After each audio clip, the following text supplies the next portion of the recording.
Magandang hapon and salute sa inyong lahat. Another Ragnarok X Next Generation content na naman tayo mga tol. If you are following my YouTube channel, meron tayong in-upload recently. Nag-upload ako ng enchantment plan natin from day 1 to day 7. So a week, plan yun in a week.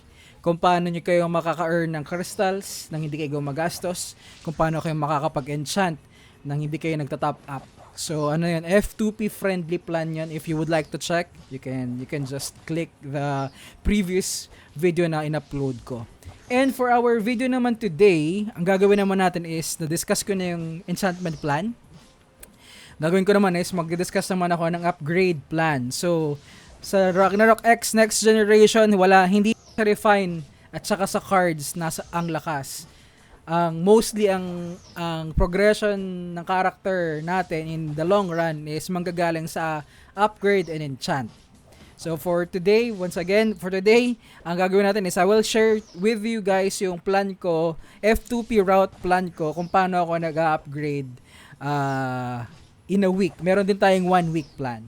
So let me show you my illustration in 3, 2, 1. Ayan, so ito yung illustration natin ngayon for that 1 week plan. Almost same din siya ng enchantment. It's just yung activity ko ng day 1 to day 7 mag-iiba na. So yun dun sa top part ng illustration natin yung pinakita ko kung ano ba yung minimum stamina na ma-earn mo in a day. So meron kang 2,380 stamina in a day na pwede makuha. Saan mo ba makukuha yan, tol? Makukuha mo yun sa daily stamina mo, board quest, and sa pag-stay ng Frontera. NR run, sa NR run, dun sa 10 bucks na makukuha mo, merong a total of 200 stamina din. Tavern, meron ka makukuha dalawa sa tavern, 660 each yung laman nung potion, so 120 yon. And then meron ka rin makukuha isang potion pa every 12 or 1 a.m. 12 minute or 1 a.m. magbibigay si Rox ng free stamina. So a total of 180 yun. So in a day meron tayong a total of 2,380 stamina na pwedeng gamitin. Tol, sinasabi ko minimum kasi may chance na mag times 2 yung board quest. So mas madaming stamina yun for us. Pero for today, for my explanation or for my scenario, dun lang muna tayo sa bare minimum para meron pa kayong room for improvement in case mas madami yung stamina na makuha nyo. So for our plan, ito ang plan natin. Day 1 to day 3 magfi-fish tayo and then magbebenta. Ang way ko para makapag-crystal sa rocks is nagfi-fish ako and then benta. Finifish ko yung mga upgrade materials tapos binebenta ko. Either upgrade or refine materials. Hindi ako nag-gather benta, hindi ako nagma-mining benta. It's just pure fish benta ako. Mangingisda ako dito, tol. So, ang gagawin natin is day 1 to day 3 mag-fish and then magbebenta.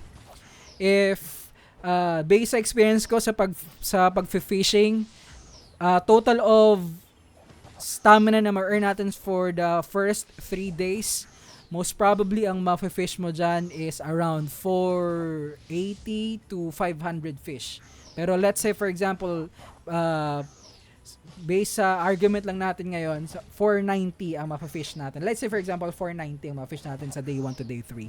So pag binenta mo yan, if mataas ang bentahan ng item na finish mo, mag-run ang kita mo dyan ng around 110 to 140k crystals. That's a lot, tol. That's a lot. And once meron ka ng crystals gamit ang pagbenta mo ng day 1 to day 3, now move naman tayo sa day 4 to day 6. Sa day 4 to day 6 naman, ang gagawin natin tol is mag-fish naman tayo ng materials na need natin for upgrade. Ito naman for consumption na tong fishing natin.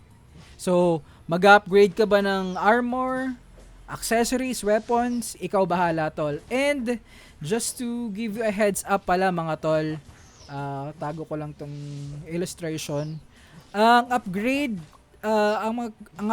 plan ko ngayon is suitable lang for this tier 2 upgrade stones. Kasi dyan lang nakabase yung gastos na kino-compute ko. Pero if ang upgrade nyo is dito na sa tier 3, hindi to applicable kung nasa tier 3 ka. Mas hindi to applicable kapag mas higher tier pa. So ito yung sa mga nagsa-start pa lang yung server. Ito yung plan na yon. Okay, so again, sa day 4 to day 6, magfi-fish ka na for your own consumption. So let's say meron kang na-fish na around 480 or let's say 490 na fish mo. Dun sa tier 2 upgrade stones na yon, ang need mo na fish is 2 fish every stone. So if meron kang na fish na 490, so meron kang around 245 upgrade stones na makakraft.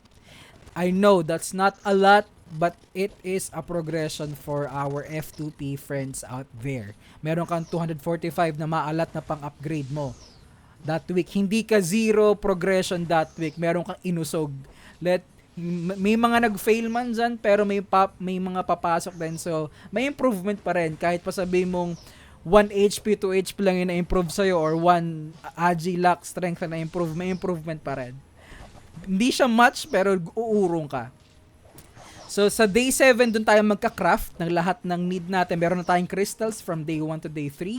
And then, meron na tayong fish na kinuha natin from day 4 to day 6. Now, sa day 7, magka-craft na tayo. Bibili na lang natin yung stones. Hindi tayo magmamining kasi sayang oras yun, tol. So, yun yung ginagawa ko, tol, every Sunday din. I suggest, wag nyong gagawin tong upgrade plan na to magkakasunod na week. Kasi, tol, mahal ang pagbili ng bait for fishing. What I can suggest is, this week, mag-enchantment. For example, this week, mag-upgrade plan kayo. Next week, mag-enchantment plan kayo para hindi kayo gagastos ng gold, ng zenith nyo. And then, the following week, saka ulit kayo bumalik ng upgrade. So, alternate nyo lang. Kasi pag sinunod-sunod nyo tong upgrade, tol, mauubos ang zenith nyo, kakabili ng bait. Doon pa naman sa character, like hindi kayo wizard, hindi kayo clown, hindi kayo gypsy, hindi kayo AoE based characters, hindi ganun kalaki ang zenny na meron kayo. So yun lang yung medyo i-plan nyo kung gagawin yung sunod-sunod na upgrade week or upgrade enchant week kayo. Kayo bahala, tol. Discard yun na yung zennies nyo kung gaano kadami yan. So yun muna yung video natin for now, and see you on my next one. Salute sa inyong lahat. Bye!